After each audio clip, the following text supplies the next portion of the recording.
Nós vamos abrir nossas Bíblias, irmãos, em Gênesis, no capítulo 48.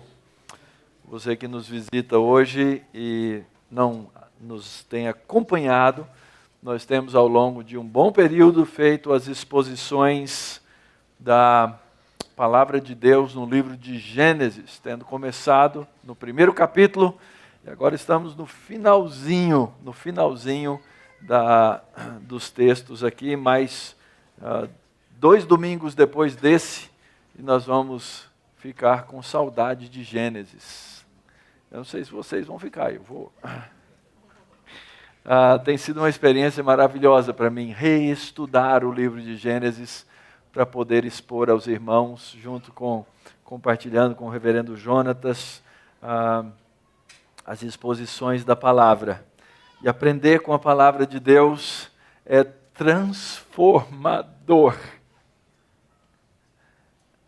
Hoje nós vamos ver a bênção que Jacó deu a seus netos, a quem ele adota como filhos. E ontem eu li essa bênção.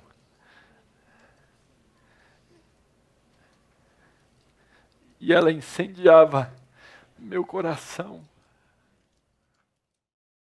por mostrar com tanta clareza quem é esse Deus. E como Ele abraça seus filhos. Prestaram atenção nesse hino? Correndo para os braços de Cristo. E Ele nos agasalhando.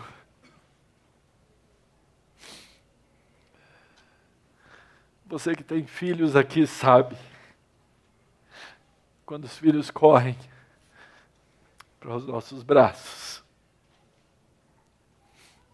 e quando eles são pequenos, e nós podemos abraçá-los inteiros, essa imagem de Deus abraçando seus filhos, nós pequenos, e Ele imenso, nos abraçando e nos dando herança. Vamos ler o texto da Palavra de Deus.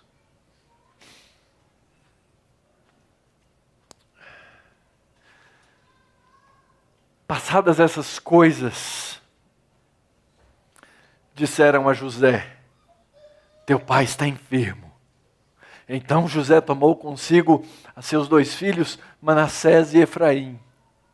E avisaram a Jacó: eis que José, teu filho, vem ter contigo. Esforçou-se Israel e se assentou no leito. Disse Jacó a José: o Deus Todo-Poderoso me apareceu em luz na terra de Canaã e me abençoou e me disse: eis que te farei fecundo e te multiplicarei e te tornarei multidão de povos, e a tua descendência darei essa terra em possessão perpétua. Agora, pois, os teus 2 filhos que te nasceram na terra do Egito, antes que eu viesse a ti no Egito, são meus. Efraim e Manassés serão meus, como Rúben e Simeão. Mas a tua descendência, que gerarás depois deles, será tua. Segundo o nome de um de seus irmãos, serão chamados na sua herança. Vindo, pois, eu de Padã, me morreu com pesar meu Raquel na terra de Canaã. No caminho, havendo ainda pequena distância para chegar a Efrata, sepultei-a ali, no caminho de Efrata, que é Belém. Tendo Israel visto os filhos de José, disse: quem são esses? Respondeu José a seu pai: são meus filhos, que Deus me deu aqui. Faze-os chegar a mim, disse ele, para que eu os abençoe. Os olhos de Israel já se tinham escurecido por causa da velhice, de modo que não podia ver bem. José, pois, fê-los chegar a ele, e ele os beijou e os abraçou. Vamos orar? Pai, essa é a tua santa palavra. Palavra inspirada pelo Senhor, eterna, bendita. Palavra, ó Pai, que agora queremos compreender em todas as suas dimensões, porque vem do Senhor. Por isso, ó Deus, livra-nos de todas as distrações, dos nossos erros humanos, dos erros desse que fala a esse povo que é teu, e que a tua palavra chegue límpida, pura, aos nossos corações, pela iluminação do teu Espírito Santo. Faze-nos entender, ó Pai, a tua santa vontade. Que as palavras dos meus lábios e o meditar do meu coração sejam agradáveis na tua presença, Senhor meu, rocha minha, Redentor meu. Amém. A história chegando ao final. Estamos chegando no fim do começo. Esse é o livro de Gênesis, esse é o significado da palavra Gênesis. Começo. Estamos chegando ao fim da vida de Jacó. Um spoiler dos próximos capítulos: Jacó adoece, Jacó morre. Mas antes de morrer, ele fala àqueles que são seus, dentro da grande história de Deus. Vocês já sabem de cor. Nossos visitantes vão aprender hoje. A história da Bíblia é sobre 4 grandes coisas. Sobre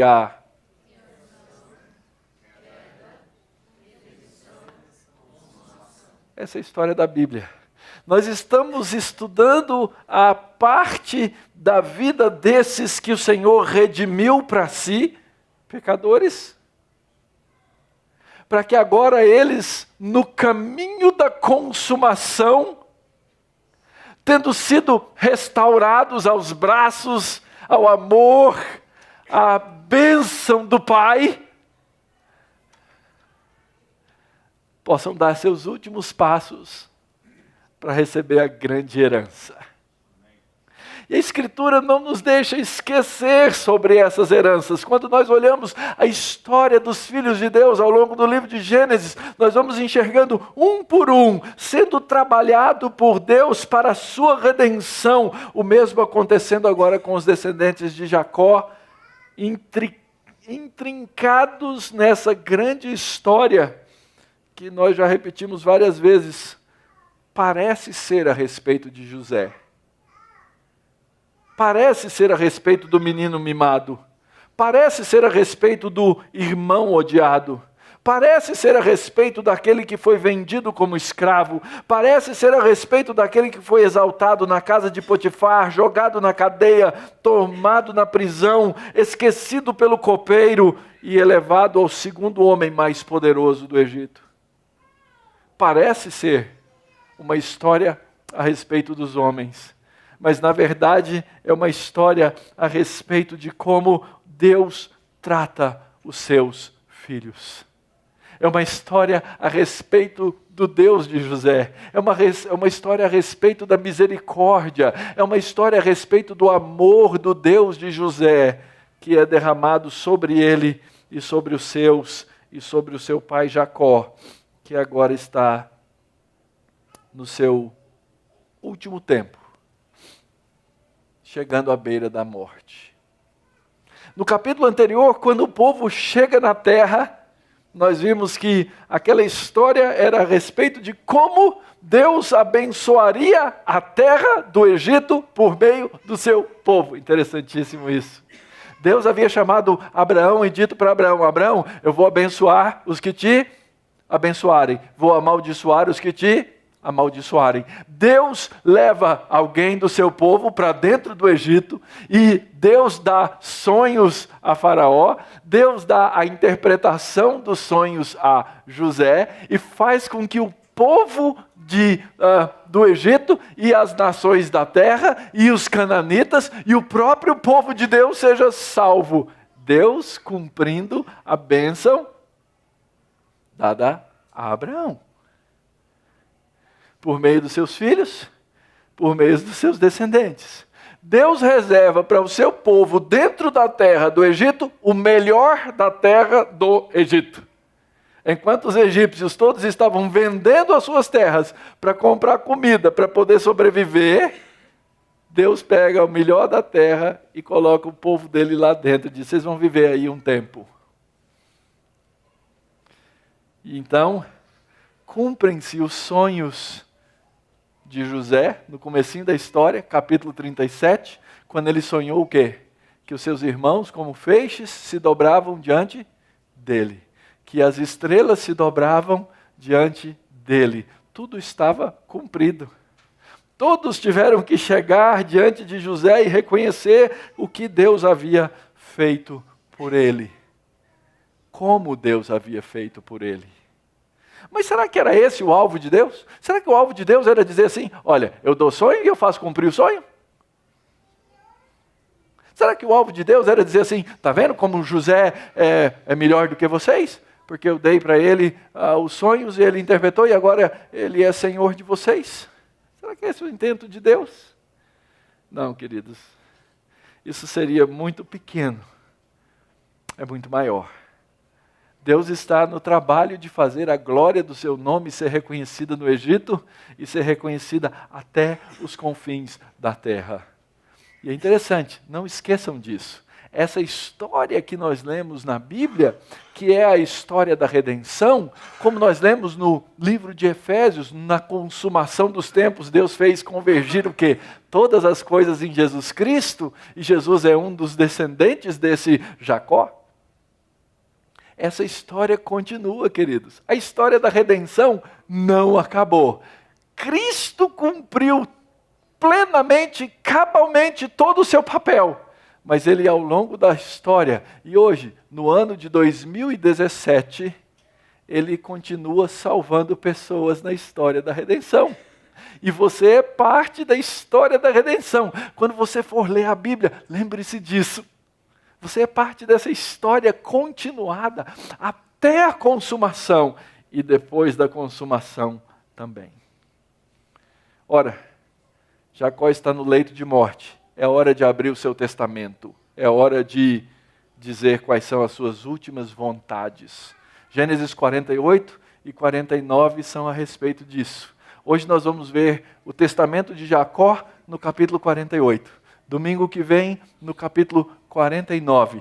E então depois vamos encerrar o livro mostrando qual é a herança completa de Deus nessa história.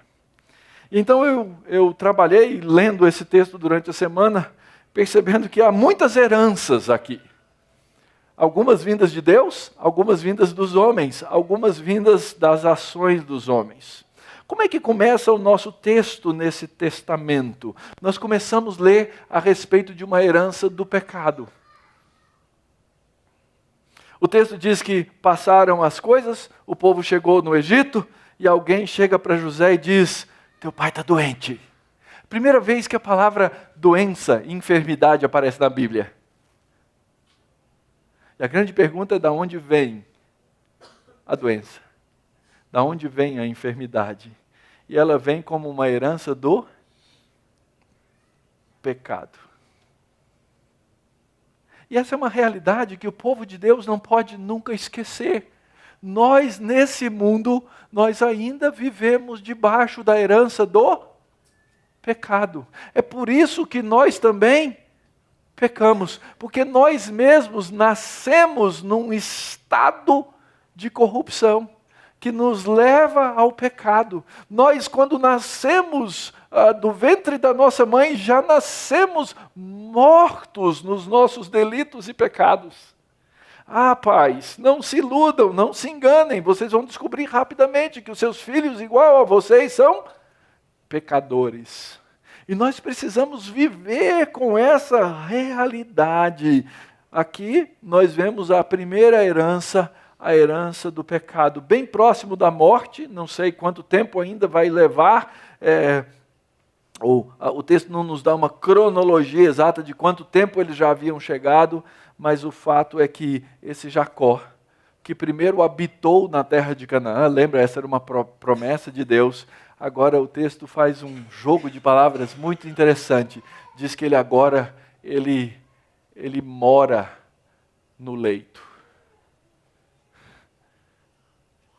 O homem que Deus usou para tantas coisas. O homem que no val de Jaboque lutou com Deus. Agora é um homem na sua velhice, enfraquecido e provavelmente buscando na sua memória coisas da sua história e do seu passado. Provavelmente Jacó lembra-se dessa cena que aconteceu também com o pai dele.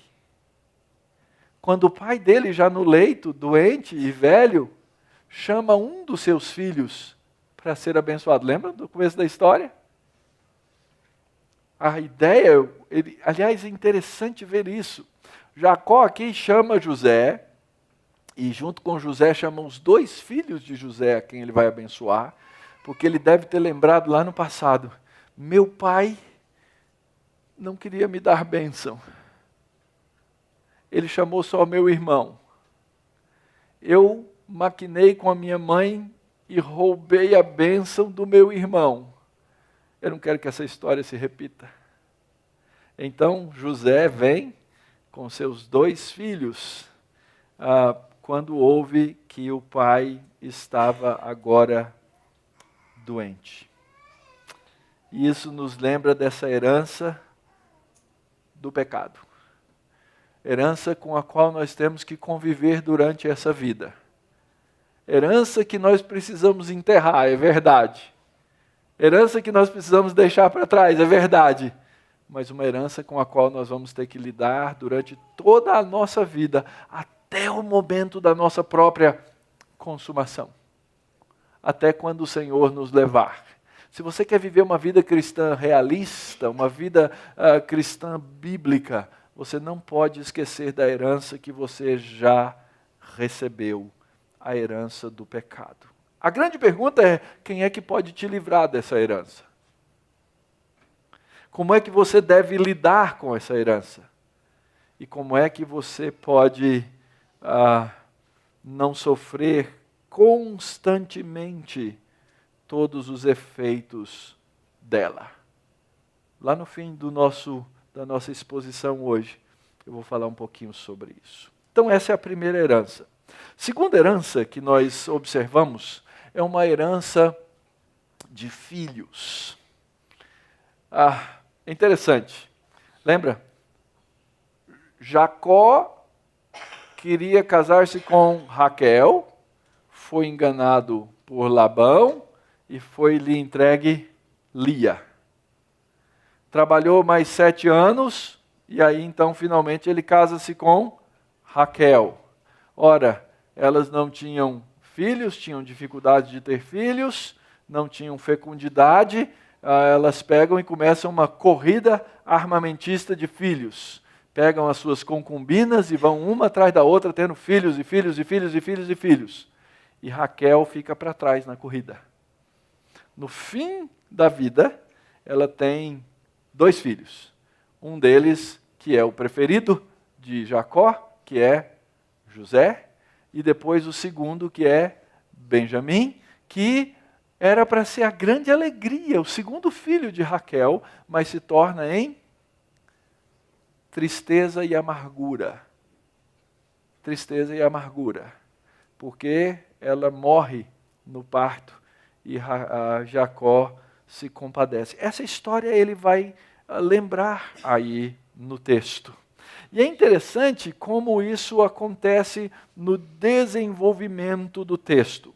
Diz o texto que Jacó vira-se para José e observe que o nome usado aqui é Jacó. Lembra? Ele já tinha tido seu nome mudado para Israel. Mas aqui é esse homem contando a história. Ele diz assim: o Deus Todo-Poderoso, José, ele me apareceu.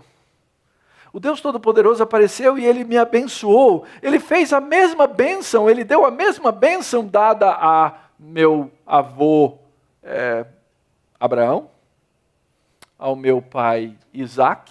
Ele deu para mim a mesma bênção dada aos nossos primeiros pais, Adão, no capítulo 1 de Gênesis. Eis que eu te farei fecundo, eis que eu te multiplicarei, e eu vou tornar você uma multidão dos povos, e eu vou dar à sua descendência uma terra em posse perpétua.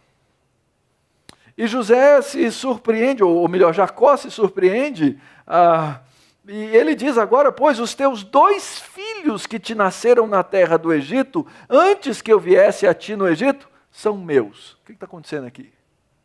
Como é que chega assim? Olha, seguinte, seu filho agora é meu. O que vai acontecer aqui, o que nós lemos nessa cena é uma cerimônia de adoção. Jacó adota os 2 filhos de José, Manassés e Efraim, o primeiro e o segundo. Por que ele vai fazer isso? Ele vai fazer uma coisa interessante. Ele vai elevar José à condição de primogênito. Lembram-se? Jacó mesmo, foi e roubou a primogenitura.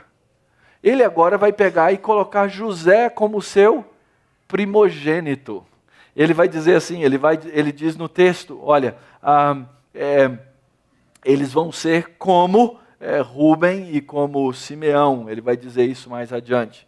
Mas aqui, no verso 5, eles serão meus como Rúben e Simeão, porque agora eu faço de você o meu primogênito. Lembra? José é o primogênito de Raquel. E é o filho preferido. E é exatamente esse que Deus usou para todo esse processo de salvação. Então, aquele homem no leito, já idoso, começa a lembrar as reminiscências do que aconteceu com ele. Ele diz, olha, eu estava vindo de Padã e morreu com pesar Raquel na terra de Canaã. No caminho faltava pouco, eu sepultei-a em Efrata, que é Belém. E depois eu te perdi, filho. Por 20 anos eu achei que você estava morto. E pelo que os teus irmãos fizeram contigo, eu vou elevá-lo à posição de primogênito, e o primogênito recebe o quê? Porção dobrada. Agora, que necessidade José tinha de receber qualquer porção de alguém? Humanamente ele não precisava de terra nenhuma. Ele era senhor do Egito, ele mandava e desmandava, ele fazia o que ele queria naquela terra. O velho pai dele fala assim: filho, eu quero te dar uma porção dobrada. Que significado tem isso? Que sentido tem isso?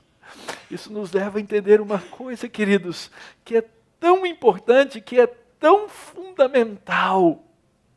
É lembrarmos, como lembramos no domingo passado, a nossa herança não é dessa terra.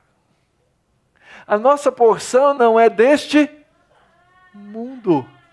E aqui, esse ato simbólico de fazer com que José fosse o primogênito dentre todos os seus filhos, o coloca na posição também de adotar os filhos de José. E se você for ler a história para frente, eu espero que você faça isso, você vai descobrir que entre as 12 tribos de Israel, quais são contadas? Existe uma tribo de José? Não, né? Ora, a tribo de Levi, ela não recebe herança na terra. E José recebe porção dobrada de herança, porque os seus 2 filhos recebem herança entre os filhos de Jacó. É assim que você vai ter o número final das chamadas 12 tribos de Israel, que na verdade tem mais uma 13ª, e que teria mais uma 14ª se fosse José, mas José é representado pelos dois. Na herança e na distribuição da terra, José é feito primogênito, por meio dos seus 2 filhos ele recebe a porção dobrada do seu pai, e ele vai receber então uma herança dobrada naquela terra de Canaã, que representa a herança de Deus que todos os filhos de Deus hão de receber.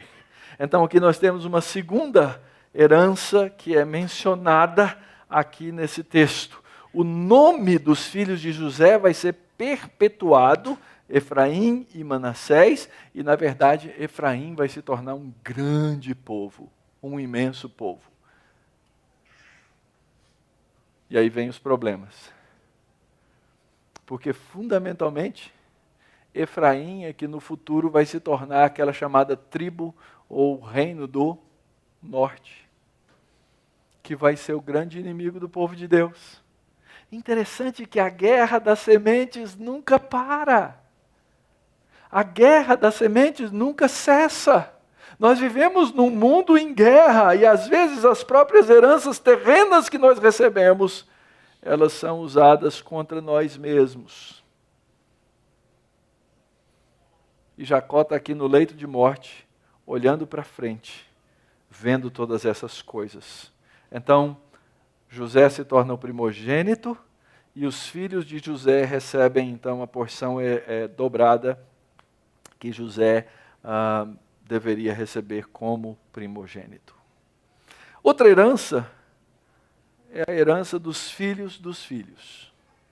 O texto continua, diz que Israel viu os filhos de José e disse: quem são esses? A impressão, quando você faz a leitura cuidadosa do texto, é que o autor do texto inverteu os blocos. Vamos fazer um exercício aqui. Olha aqui, no comecinho do texto diz assim: passadas essas coisas, disseram e avistaram Jacó: ei, José teu filho, vem ter comigo. Esforçou-se Israel e assentou-se no leito. E nessa hora, Israel viu os filhos de José e pergunta: quem são esses? Percebem que tem uma inversão? Por que o autor fez isso? Não consegui identificar, os escritores debatem, discutem por quê, mas essa é a impressão nítida que nós temos, é que ele inverteu cronologicamente o texto. Então, na verdade, aqui nós estamos continuando aqueles primeiros versos do texto. Ele vê os filhos e pergunta: quem são esses? Provavelmente muitos anos. Imagina que José está lá na capital, cuidando da sua família, cuidando do Egito inteiro, e o pai está lá na terra de Gósen, e agora passaram-se anos, e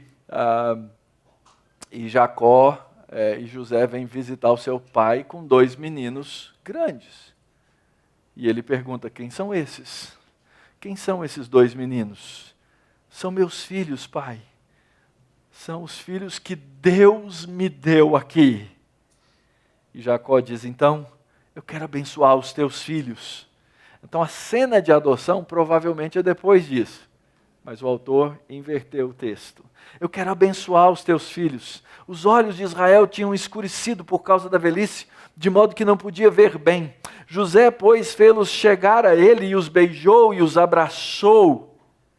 E então disse Israel a José: que diferença que vocês percebem aqui no texto com o outro bloco que nós lemos? Lá era Jacó. Aqui agora o autor muda o nome de volta para... Então o ato simbólico aqui é nacional. É o povo de Deus sendo representado. Então Israel, que já tinha os olhos escurecidos, José fê-los chegar a ele, os beijou e os abraçou. E olha o verso 11. Então disse Israel a José: filho, eu não cuidara ver sequer o teu rosto. E eis que Deus me fez ver os teus filhos também. E José, tirando-os dentre os joelhos de seu pai, inclinou-se à terra diante da sua face. Lembra qual foi a maior dor da vida de Jacó? Ter perdido o seu filho. Senhor, eu não esperava sequer ver esse filho, nunca mais eu tinha dado por morto. E agora, o Senhor me faz ver os filhos do meu filho. Que coisa fantástica. Não é isso que diz a Escritura? Que nós devemos ensinar os filhos dos filhos? Que o bem-aventurado, que o homem próspero diante do Senhor é aquele que tem essa imensa oportunidade de ver os filhos dos filhos, de ver a paz sobre o povo de Deus, a paz sobre Israel. Não diz a Escritura que os filhos são o quê? Herança de Deus. Eu fico imaginando o coração de Jacó naquela cama, naquele leito. Depois de ter passado por tantas dores na vida, a oportunidade de ver os filhos dos filhos, Deus me concedeu também ver os filhos. E aqui, agora, é que vai começar a cerimônia de adoção. Próximo verso, próximo bloco, vai ser uma cerimônia de adoção. Quando ele dá as bênçãos.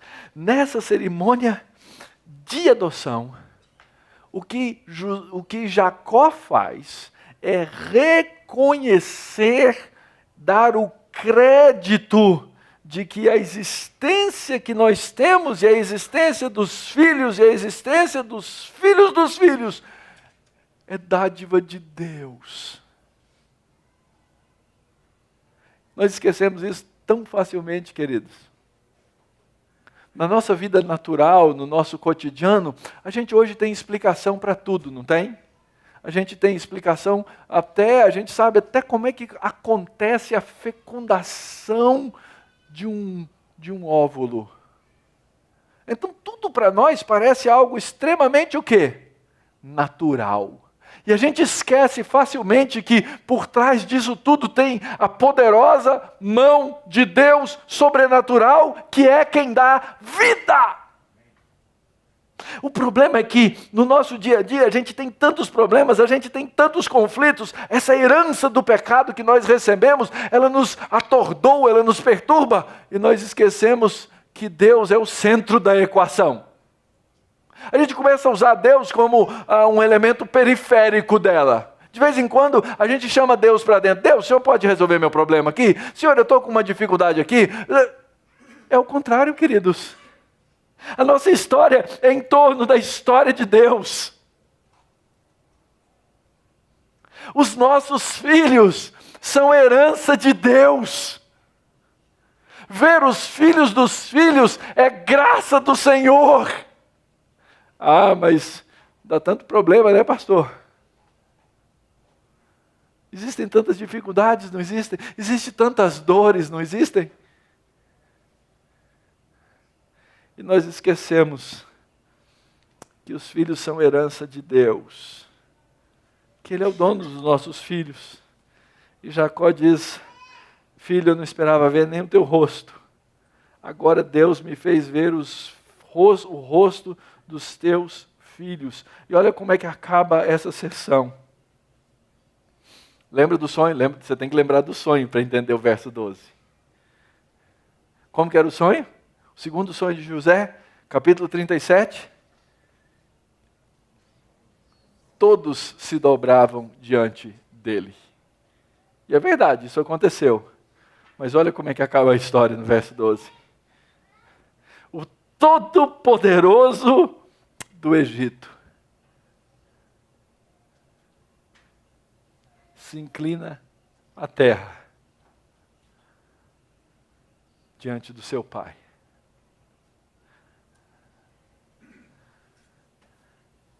Ele cumpre o 5º mandamento.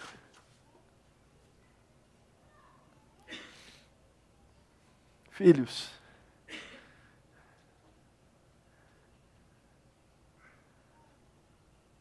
honrem os seus pais.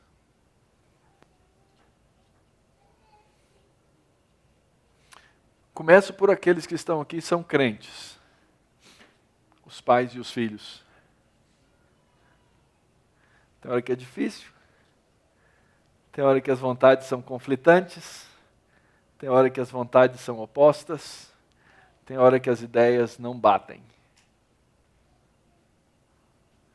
Mas a Escritura é muito clara em dizer que nós devemos honra aos nossos pais. Você pode dizer assim, mas meu pai é um incrédulo.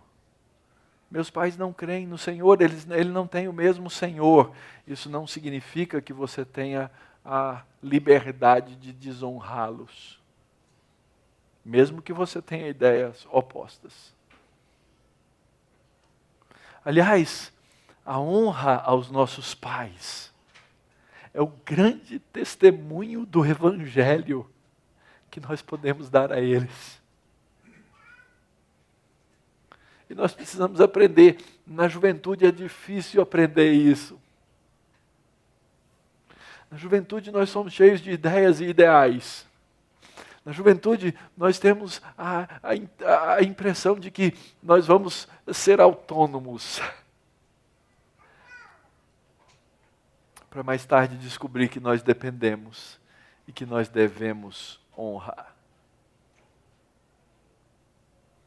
Jacó não foi o melhor pai, em muitos sentidos, para vários dos seus filhos. Em vários sentidos ele foi um modelo ruim, mas merecedor de honra. José colocou os filhos de lado e inclinou-se diante do seu pai. Herança dos filhos dos filhos. Próxima, herança da bênção, verso 13. Depois tomou José a ambos, a Efraim na sua mão direita, à esquerda de Israel, e a Manassés na sua mão esquerda, à direita de Israel.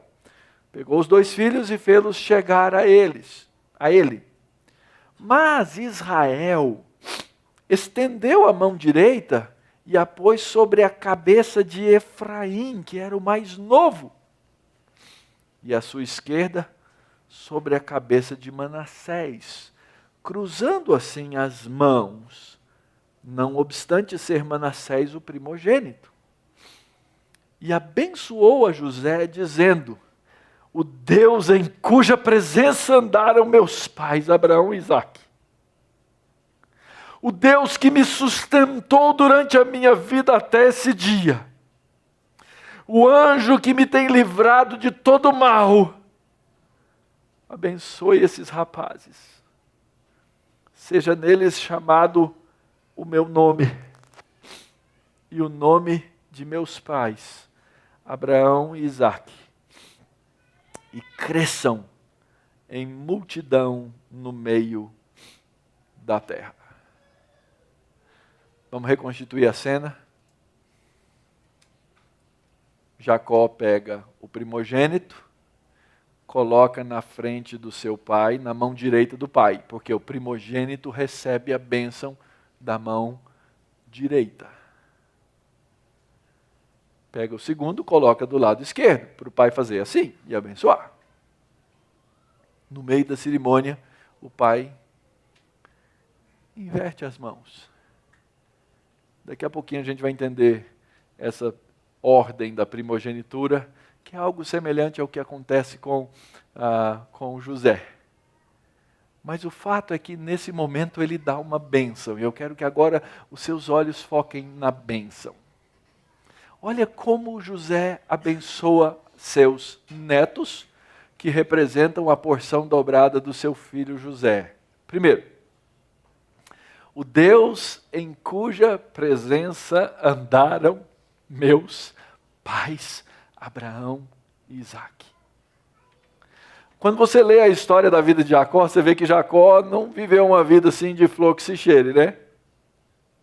Ele chega agora no fim da vida, ele olha para trás, ele olha para tudo que Deus fez na vida dos pais dele. E ele diz: os meus pais andaram na presença de Deus. Eu fugi da presença de Deus. Eu corri da presença de Deus. Mas a fidelidade de Deus aos meus pais fez com que Deus me buscasse e me fizesse andar na presença dele.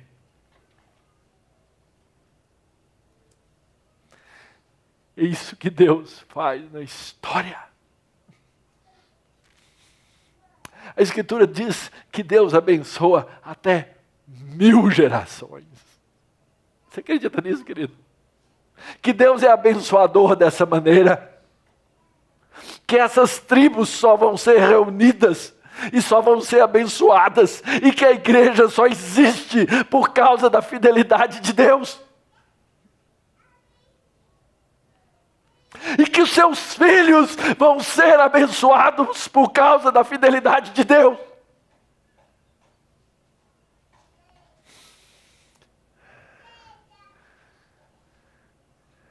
É por isso que nós batizamos os nossos filhos. Não é por causa da nossa fidelidade, não é por causa da nossa sabedoria, é por causa da fidelidade de Deus.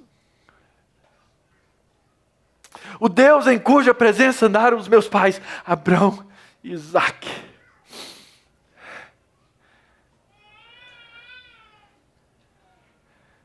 O Deus que me sustentou durante a minha vida até esse dia.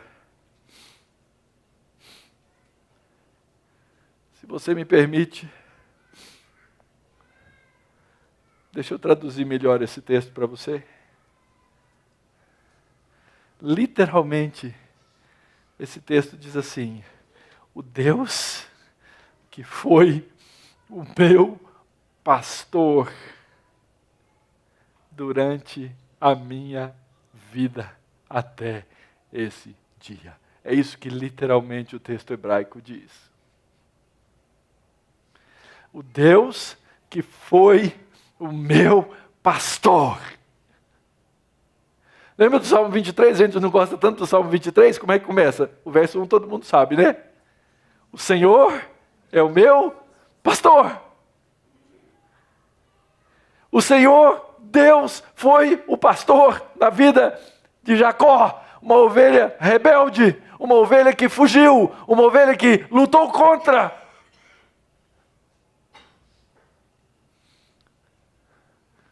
Mas o pastor nunca desistiu dela.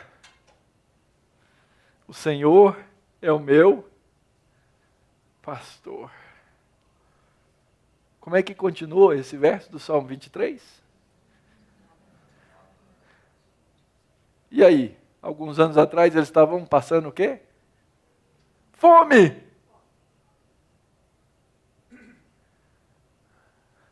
E o pastor já tinha movido o mundo para que eles pudessem ser alimentados. Vejam bem, queridos, o Senhor ser o nosso pastor não é sinônimo de ausência de dificuldades, de problemas, de lutas, não é ausência de doença, de falta de dinheiro, de conflitos, nada disso.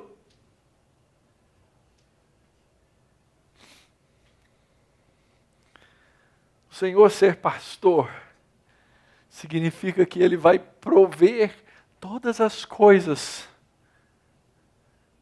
que eu preciso para chegar no fim da história dele e para receber a consumação dele.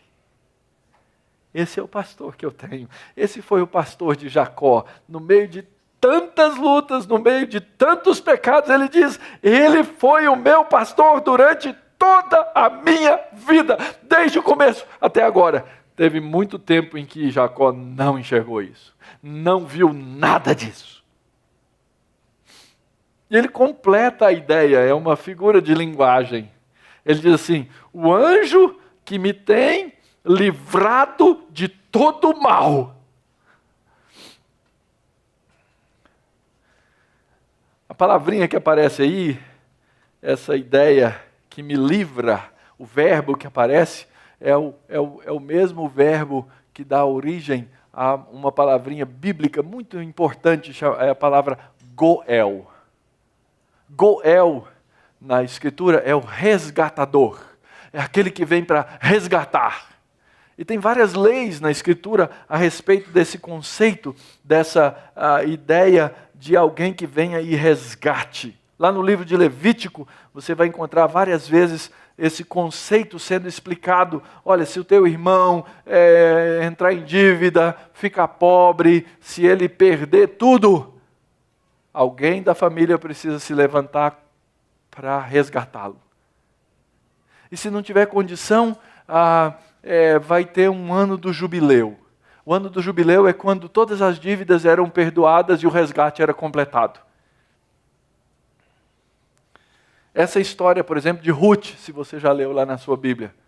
Quando Boaz aparece e faz o quê? Resgata, ele é o Goel, ele é o resgatador. Essa é a palavrinha, esse anjo que é o resgatador. Esse que me resgatou de todo mal. E o mal, aqui a palavra mal que é ampla, todo tipo de mal. Agora, quando você olha para a história de Jacó, quanta coisa deu errada. Quanta coisa a gente olha e fala assim, puxa vida, não queria passar por isso de jeito nenhum. Mas mesmo no meio daquelas más situações, Jacó olha para trás e reconhece que Deus é quem nos livra do mal. E é aquele que faz todas as coisas cooperarem para o nosso bem. O bem do seu povo. Esse Deus que é fiel, esse Deus que é resgatador, ele termina e diz assim, que ele abençoe esses rapazes. Esses rapazes que agora vão se tornar meus filhos. E que neles seja chamado o meu nome. E que neles seja chamado o nome dos meus pais, Abraão e Isaque. E eles cresçam em multidão no meio da terra. Ora, é a bênção do capítulo 1. Sede fecundos, multiplicai-vos. É a bênção do capítulo 12 para Abraão. E você vai ser uma grande nação. Eu vou te abençoar. Você vai se multiplicar. Gente, nós precisamos aprender a pegar essas coisas que vêm da Escritura e se traduzem agora aqui.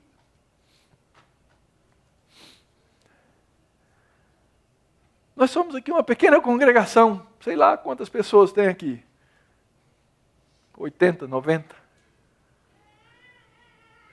Mas imagina que hoje, nesse dia que nós chamamos Dia do Senhor, existe uma multidão ao redor da terra, adorando o mesmo Senhor, adorando o mesmo nome, fazendo a mesma obra, porque essa promessa se cumpre. E ela tem um final fantástico, tremendo, escatológico. Diz que Deus, no meio de toda nação, toda tribo, toda língua, toda raça, Ele vai levantar esses descendentes, que não são meramente descendentes físicos, étnicos, mas essa descendência espiritual dos filhos de Abraão, que é a igreja de Jesus Cristo. Nós herdamos essa bênção, assim como Jacó a deu aos seus netos, que se tornam seus filhos. Essa bênção agora é nossa. A cerimônia continua, e diz o texto, verso 17. Vendo José que seu pai pusera a mão direita sobre a cabeça de Efraim, foi-lhe isso desagradável. E tomou a mão de seu pai para mudar da cabeça de Efraim para a cabeça de Manassés. E disse José a seu pai, não assim, meu filho, pois o primogênito é este. Põe a mão direita sobre a cabeça dele. Mas seu pai o recusou e disse, eu sei, meu filho, eu sei. E também ele será um povo, também ele será grande. Contudo, o seu irmão menor será maior do que ele, e a sua descendência será uma multidão de nações. E assim os abençoou naquele dia, declarando, por vós Israel abençoará, dizendo, Deus te faça como a Efraim e como a Manassés. E pôs o nome de Efraim adiante do de Manassés.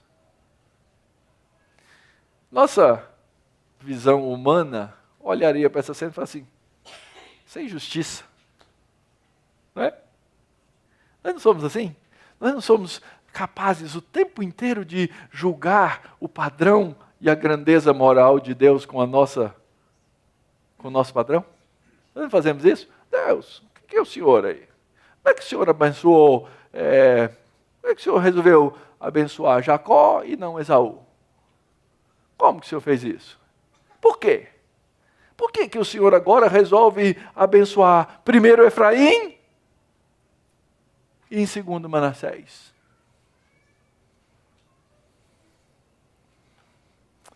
E a resposta que eu tenho para dar para vocês, irmãos, é a seguinte: vai conversar com Deus. Vai conversar com Deus. Se você tem dúvida do padrão moral da justiça de Deus, converse com Ele. Porque não vou ser eu que tenho um padrão tão pequeno e tão baixo que vou poder discutir com Deus. Aliás, leia o capítulo 9, 10 e 11 de Romanos e você vai ver Paulo fazendo essa pergunta. Quem é você para perguntar para Deus o que Ele faz? É como se Paulo estivesse dizendo assim, coloque-se no seu lugar.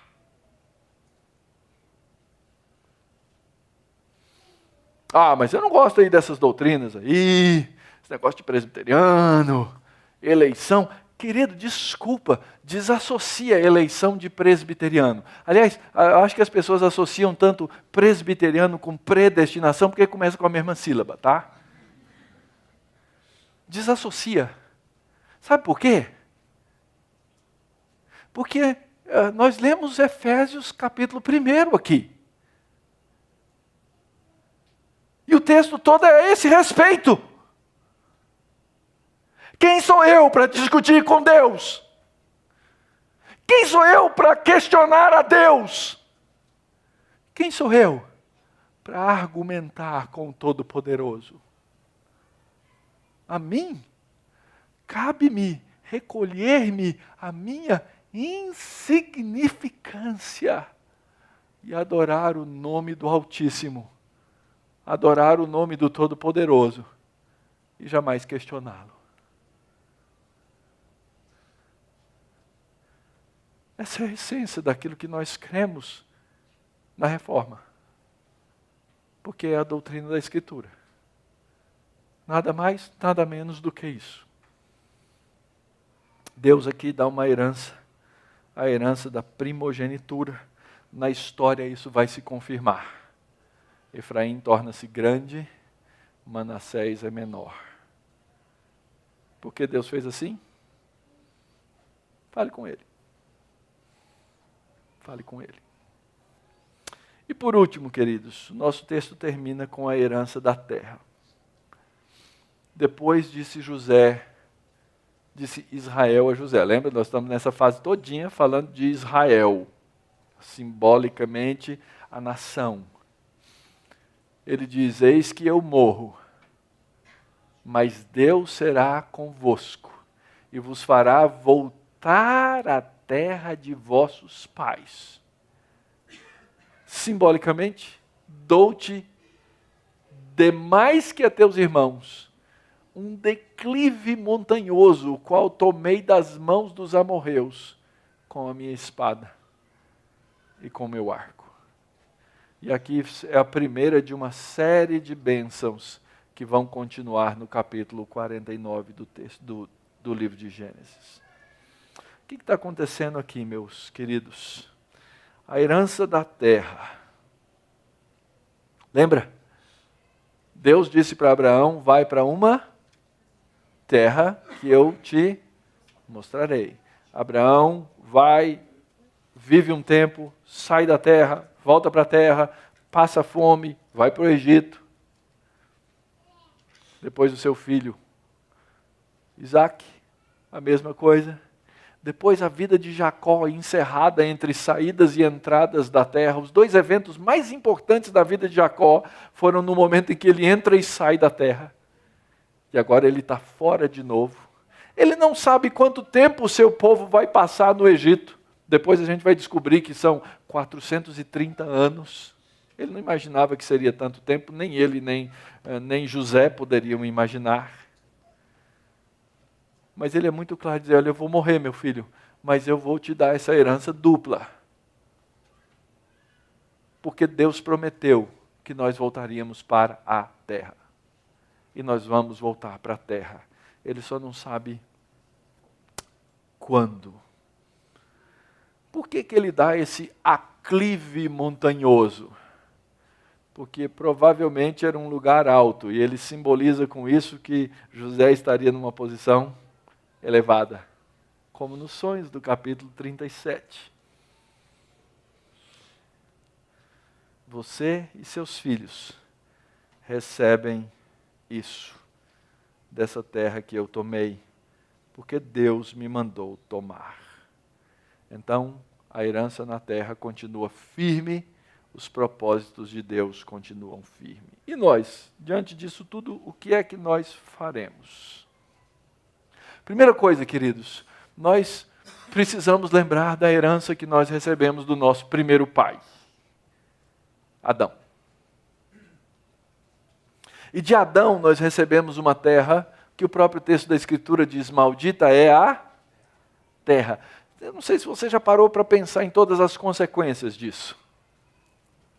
Todos os problemas que nós enfrentamos por causa disso, por causa da maneira como o pecado devastou a própria terra. E não só isso, nós recebemos do nosso primeiro pai um coração pecaminoso.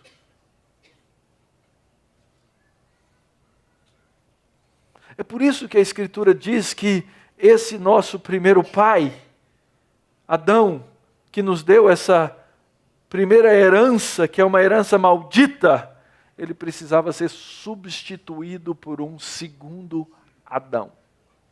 E a Escritura chama o Senhor Jesus Cristo exatamente por esse nome.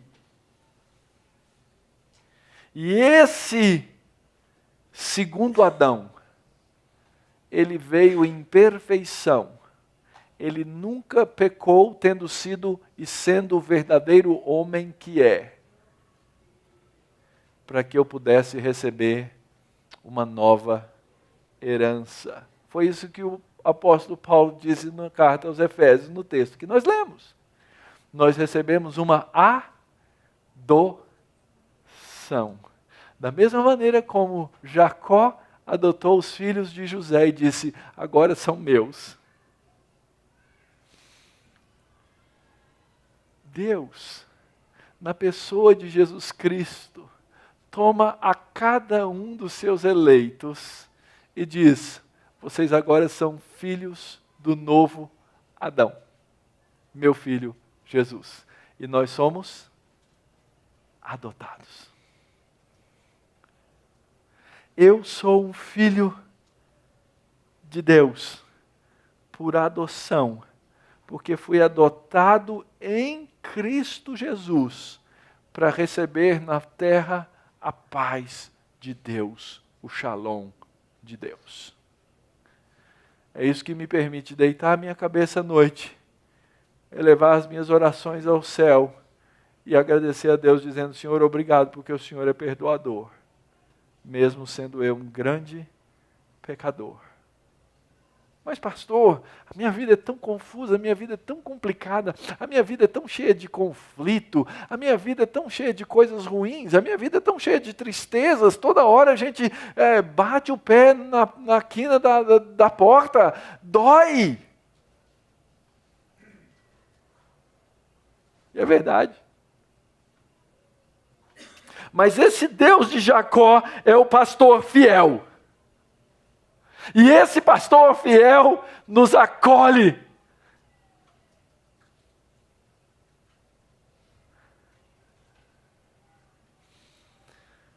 Eu acredito que o pastorado, ser pastor, é como qualquer outra vocação que qualquer crente tenha. É uma vocação para ser pastor, o outro tem a vocação para ser mestre, o outro, Deus dá várias vocações. Eu não acho que essa vocação ela seja mais importante e coloque o pastor acima das outras pessoas. Não existe isso na Bíblia. O pastorado é um serviço. Mas eu estou contando isso para vocês porque existe um privilégio em ser pastor. E veja bem, qualquer um de vocês pode ser pastor, tá? Homens e mulheres. Nós não acreditamos na ordenação feminina ao ofício, mas o ministério pastoral, o trabalho de pastorear vidas, é dado para qualquer membro no corpo de Cristo. Mas uma das grandes alegrias que eu tenho é quando depois de falar com o irmão, orar com o irmão, orar com uma irmã, orar com uma família, enxergar os olhos desse irmão e dessa irmã, olhando por conta da palavra de Deus e dizer: obrigado, pastor. Obrigado, pastor. É a maior de todas as recompensas. Porque, buscando ser fiel à palavra de Deus, levamos a fidelidade da palavra de Deus aos outros. Já pensou que você pode fazer isso? Que você foi chamado para ser parte de uma comunidade de pastoreio? E que ao invés de fazer coisas negativas, você vai representar o pastor que é fiel e vai abençoar a vida dos outros. É um privilégio tremendo. O Deus fiel, que é o pastor fiel, chamou os seus filhos para um pastoreio no corpo de Cristo. E nós precisamos fazer isso uns com os outros. Ele faz isso no meio das situações de mal que nós vivemos. Algumas das quais nós mesmos somos os causadores. Cuidado! Depois que a gente entra para a igreja e vira crente, a gente tem uma mania ruim, farisaica, de nos colocar num andar superior aos outros. E nós nos tornamos os julgadores do outro. Muito cuidado. Sim, nós devemos disciplinar, sim, nós devemos exortar, sim, nós devemos levantar a verdade, sim, todas essas coisas. Mas debaixo de um que é o pastor fiel, que pode nos livrar do mal. Esse anjo resgatador.